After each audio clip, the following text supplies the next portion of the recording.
And we are back for another Starbase summary, y'all. It's April 20th through the 24th here, kicking it off with a wide view out there, looking at the production site. Says it right there on the screen. You know the drill. I'm going to watch the video. I'm going to tell you what I see in the video. There'll be some labels on the screen.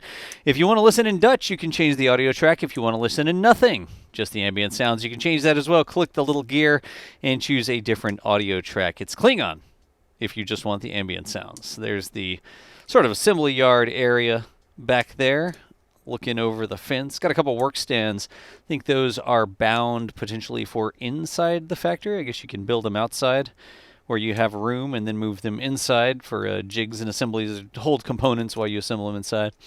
There's that massive Gigabay. You can actually see some folks walking around on that, not the top level, but the top-ish level. It's getting there. But there are those big panels, the cladding they've been putting on the outside of it. It'll look super clean, honestly, because this does not have the external, it's not technically a flying buttress, but those external supports like the Megabays have.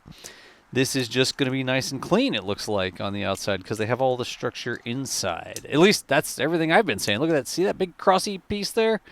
Yeah. Oh, hey. It says Track 1 for the doors. So they'll have those massive rolling doors. Oh, look at that. It's not even all the way up yet. I wonder if that's in position. It looks like it's back a little bit, so maybe it'll be tucked in just a little bit. Then they'll put some flashing, probably the wrong term, but whatever. Got a view looking up as well, but it is becoming delightfully greebly in there. Just all the little work platforms and stairs and stuff like this. This is when you get serious. When you're actually going to try to mass produce things, you're never going to mass produce things using lifts, where you like move a lift around every time you need to get up to a level. This is how NASA has been doing it for a very long time, all the way back to the VAB. We wanted to go to the moon. We weren't going to mess around with lifts. We were just going to build a massive building down there in Florida with all the appropriate platforms and stuff like that that you needed so that you could do it. Now, I wish we produced more Saturn V's and went further than that, but here we are many years later. We've got somebody else making a run at it with this massive Gigabay. There's the idea in the foreground there, right? The Starships over there on Mars and the glassy dome things. But we're going to start here in the Gigabay, designed to crank out. Oh, wow, look at this. Ship 41's Nosecone. There are 3 ships in Megabay 2, and that is what we have labeled as the Nosecone for Ship 41. It really does look like they're waxing these things or something. You could take it to a car show on a Saturday and show it. Not really. They're not taking it to any car shows. It'd be cool, though. But it's just the reflectivity. It's like a different coating or just a cleaner coating. Maybe they're being kept a little bit cleaner than they were in the past. They're not getting all dusted out. Makes them look sort of dull. Hey, and there's the next part down, a forward dome section. And they're coming out in these big components. I mean, look, there's like lines already run, the major structures, the tiles, all sorts of pieces. It's almost like you have a Lego sort of thing. Not even really Lego. It's almost like a sub-assembly more than individual Lego parts. But you just do it all in the air conditioning. Then you come over here and you stack it up. That is the way to do it. Almost like componentized, modularized is probably a good term for it. Assembly line where you're trying to put these things together. Not trying anything. They're putting them together. They got 3 of them in there. So in any event, one day we will not have this view anymore as the Gigabay rises all the way up. We're sort of still looking down that main transfer aisle of the Gigabay. But one day we won't be able to see that. But until that day, we will continue to see these freaking ships being built. Or not actually built, sort of assembled, stacked back there in Megabay 2. And even then, when the Gigabay is there, we'll still try to see through the door every time they have the door open. I do hope for the workers' sake that they close the door most of the time to keep the air conditioning inside. So we've taken off that window section there, and then we've got some cladding standing by. Like we're going to make this all one, opaque would be the term, non-see-through, non-window piece here at the end. Now here's where we get into, it's like a coconut shell game sort of thing. There's a ship, just the very tip of the ship's nose cone in the back there. 50, I think it was labeled. 46 on this one. We're just going to go all the way down the rows, I guess.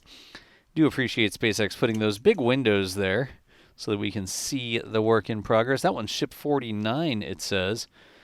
Now remember, we keep track of these things sort of in the order that they appear, and then they get shuffled around, and we watch as they move. A lot of these we haven't seen specific labels on, but we're just sort of serializing them. We're saying, well, that's the next one that appeared, so we're going to call that one 50 or whatever, right?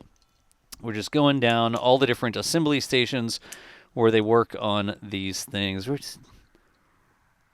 Oh, that one's even tough to see. You can see the tiles, but the shape of the nose cones are hard. That one's easier to see, Ship 42. I'm still surprised they're not going to do something special with Ship 42. I hope it has some secret to Starship, the universe, and everything task ahead of it. But if you know, you know. Just going down the entire row there. What do we have here? This is the ultra-wide Skycam, some manifolds leaving the launch site. That was from up there right near the gate, near the gateway to Mars sign, and there's a gate right by it, right?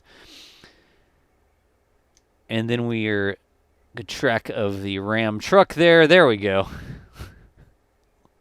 Let the other camera sort of get it there, but I guess leaving? Are we going to see this thing leave all the way? Let's see how far this goes. Are we going to see it go past river? Or is it going back to the assembly area? Are they just going to store it, keep it out of the way or something like that?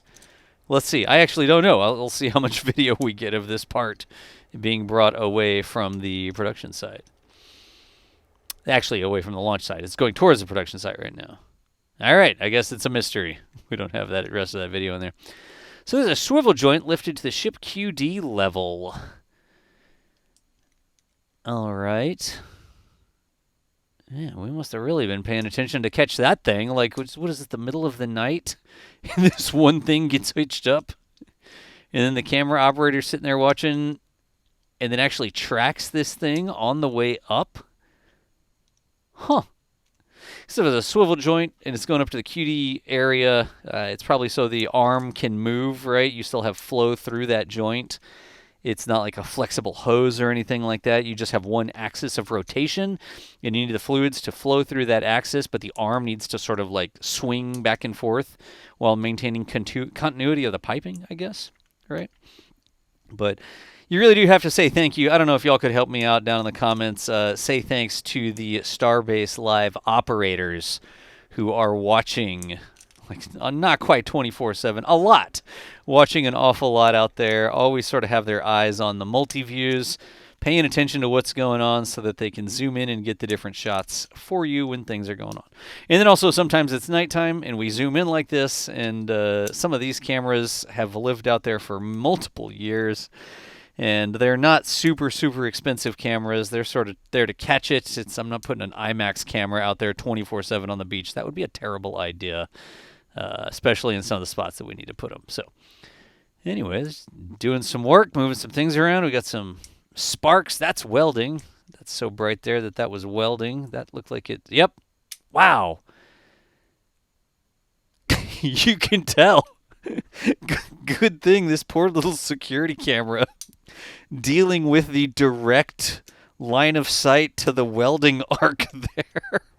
Wonder if it's got a couple busted pixels after that. I don't know.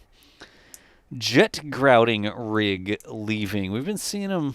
Oh yeah, look at that. That's where they inject that grout down underground. You can drill a small hole and you put that sort of, it's not really an auger, it's like a pipe, and you can actually spray that grout into the soil, and it makes a slurry, sort of mixes with the soil, mixes with what you're spraying down there, and you get pillars, you get underpinnings, you can create waterproof barriers. It's a bunch of different geometries you can do with jet grouting rigs like that. That's why they use them versus, I'm going to dig a big trench and fill it with concrete or something like that. You can do different things by jet grouting, like literally pumping it, forcing it at higher pressures down a tube into nozzles that spray it out in different directions. All right, here's the ASU. Man, is that ASU already getting, is that rust there on the side, or is that just a little dirty? You got some pipes going from different places in those columns. That really does look like a structural brace more than anything. Yeah, that looked like a structural brace to me. There's an air compressor housing assembly. Remember they brought in all that equipment? They put in those massive concrete blocks that they put those big motors on, the big blue things are electric motors. You can see the big multi-stage compressors there, the different, I don't know, shell-shaped things, right? Like a little snail shell, right? It looks like a turbo, kind of.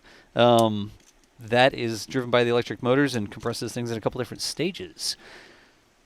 This one, man, I guess we're preparing a surface to get that thing strapped into or something, right? There's an electric bunker.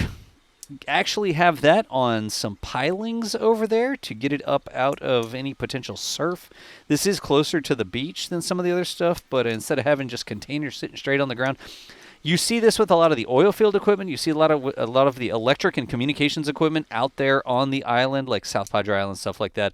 They'll put them on those pillars and they'll put them, a story up, so that if you get a couple feet of storm surge, it's not coming through your electric bunker or whatever. But in any event, folks, that's the Starbase summary. My name's John up there at the top. Martin did the Dutch commentary. If you switch to that, team out in the field, as always, we appreciate you. We try to get these to you a couple times a week so you can stay up to date with what's going on at Starbase, but that's going to do it for this one, and we will see you nerds later. Thanks for watching.